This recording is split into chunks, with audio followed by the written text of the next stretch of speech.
like I was saying, the learning occurs within various environment, the home, the community, indoor environment as well as the outdoor environment.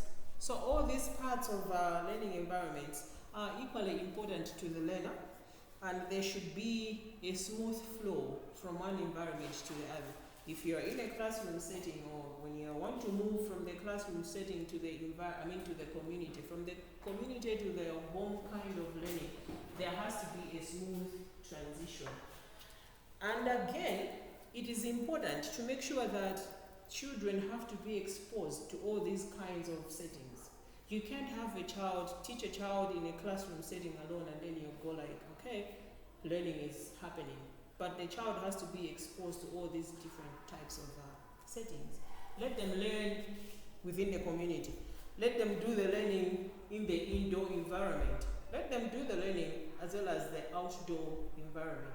So in that way, you are also trying to stimulate the development of the child. The child is going to develop holistically, if we can say that. And during the process of learning, one important aspect is the health aspect of the child. The health aspect, HEALTH. This is a very important part. As a teacher, you need to make sure that health-wise the child is fine. So when we are talking about health, as far as the World Health Organization is concerned, they have got their own definition. If you ask me if I'm talking about health, it's when I'm not sick, right? That's our normal, usual kind of definition. If I am not sick, then I'm healthy. But World Health Organization has got a different definition. So, according to them, it is a state of complete physical, mental, as well as social well-being. And not merely the absence of disease or infirmity. Did I lose you? It is a state of complete physical, mental, and social well-being.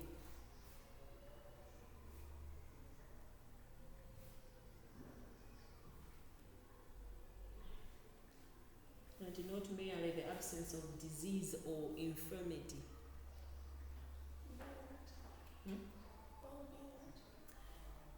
The well-being, it is I said health is a state of well-being.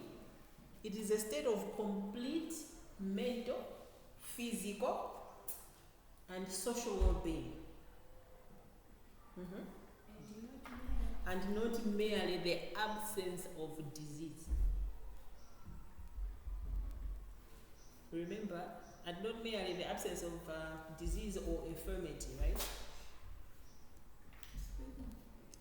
Spelling of infirmity.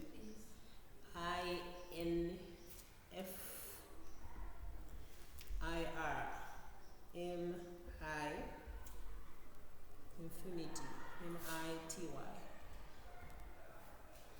Okay. So I would like you to be as quick as you can.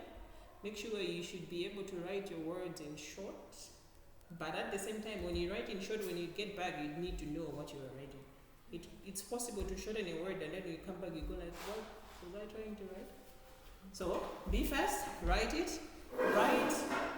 If you're going to write my sentences exactly the way they are coming out, there's going to be a problem because I'm going to say it once, I say it second time, it's going to be different, but meaning the same thing. So understand it and write it the way you understand it. Unless if it's something that is universal, that it has to happen the way it is everywhere else. So make sure you understand, write what you understand. That if you're going to copy word for word, you will end up being confused. I say this, the next time I'm saying it, I'm going to say it differently, but meaning the same thing. Alright, so we are saying, when the learning is happening, whether it's within doors or outside, whether it's in the community or wherever it is taking place, the one thing that is very important in all these areas is the health of the learner. So as far as health is concerned, it's not just the absence of infirmity or the absence of disease, but we are talking about the complete state of physical, social well-being, as well as the mental state of the child. If the mental state of the child is okay, the physical part is okay, as well as the social part is fine, that child is healthy. And changes in lifestyle. From the time I was born and growing up, I knew you were not there. To this day, I can stand here and differentiate what is happening. So because of the changes that are taking place as far as lifestyle is concerned, most of the things have changed in the learning environment or in the learning circles. But at the same time, responsibilities have also shifted. So you may see that maybe a long time ago, a teacher was not supposed to be concerned about diseases. But now, some responsibilities for children's health have been shifted to the teacher. So it's a collaborative work kind of or effort. Because from the home, remember we are saying learning takes place in the home, in the school setting, in the community and all that. So we are saying, because of the changes in the lifestyle, there are some responsibilities for children's health that are supposed to be done collaboratively. So it's a joint effort. And because of that, if we are saying it's a joint effort to make sure that the child is in good health, who are the people that are supposed to be involved in this?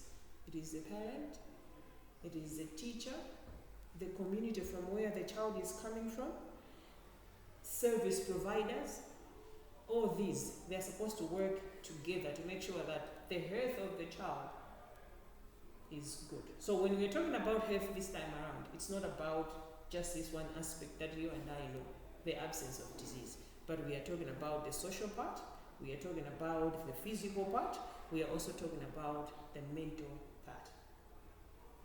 So these days you will hear more talks about teachers. They're supposed to help the children to make sure that the infectious diseases are, what is the right word, they are not spreading as much as they can. So it is the responsibility of the teacher, it is the responsibility of the parent, it is the responsibility of the community. So together we are going to make sure that the health of the child is in a state that the child is going to be in a position to learn.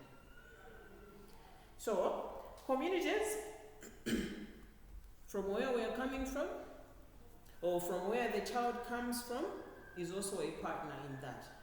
So if I can stop there and ask you to say, how does a community play a part in the health state of a child? From where we are coming from what we have seen, our experience, how does the community come in to play a part in the health of a child?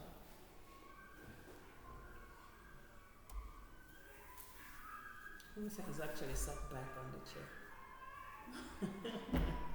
And she goes like, hey, there she goes again. School has started. How does the community play a part in this? Because these are also valued members of this partnership in making sure that the health of the child is in good state. Community.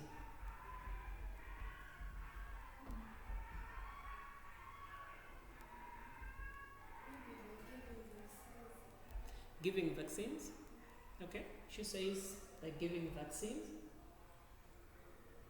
All right. How else?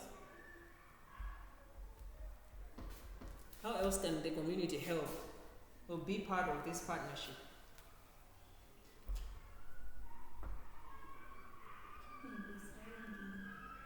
Keeping the surrounding clean.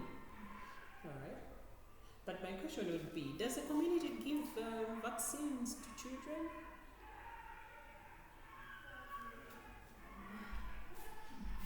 Does the community give vaccines to the children?